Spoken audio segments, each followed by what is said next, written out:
Hi, ഇന്ന് ഞാനൊരു health മിക്സാണ് കാണിക്കുന്നത്. അതിന് വേണ്ടി ഒരു ചീനച്ചട്ടി അടുപ്പത്ത് വെച്ചിട്ട് ഒരു പിടി കപ്പലണ്ടി, ഒരു പിടി വെളുത്തുള്ളി, ഒരു പിടി കറുത്തള്ളി, അണ്ടിപ്പരിപ്പ്, ബദാം എല്ലാം വേറെ വേറെ ആയിട്ടാണ് വറുത്തെടുക്കുന്നത്. ഇതിൽ അര കപ്പ് അവില്, അര കപ്പ് അരി കഴുകി അതും കൂടി നന്നായിട്ട് വറുത്തെടുക്കുക. എന്നിട്ട് തണുത്തതിന് ശേഷം എല്ലാം കൂടി ഒരു മിക്സിയുടെ ജാറിലെടുക്കുക. എന്നിട്ട് ഇത് നന്നായിട്ട് പൊടിച്ചെടുക്കുക. അതിന് ശേഷം ഇതിലേക്ക് മധുരം ആവശ്യത്തിനനുസരിച്ചിട്ട് ശർക്കര ചേർത്ത് കൊടുക്കുക. എന്നിട്ട് ഇത് നന്നായിട്ട് ഒന്നും കൂടി പൊടിച്ചെടുക്കാം. അപ്പോൾ നമ്മുടെ ഈ ഹെൽത്ത് മിക്സ് റെഡി ആയിട്ടുണ്ട്.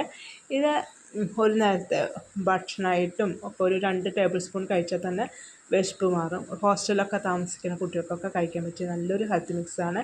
മുടികൊഴിച്ചിൽ തടയാനും ഒക്കെ സഹായിക്കും. അപ്പോൾ എല്ലാവരും ട്രൈ ചെയ്ത് നോക്കിയിട്ട് അഭിപ്രായങ്ങളൊക്കെ അറിയിക്കുക. അടുത്ത നല്ലൊരു റെസിപ്പിയായിട്ട് വീണ്ടും കാണാം. അതുവരേക്കും ബായ്. Thank you.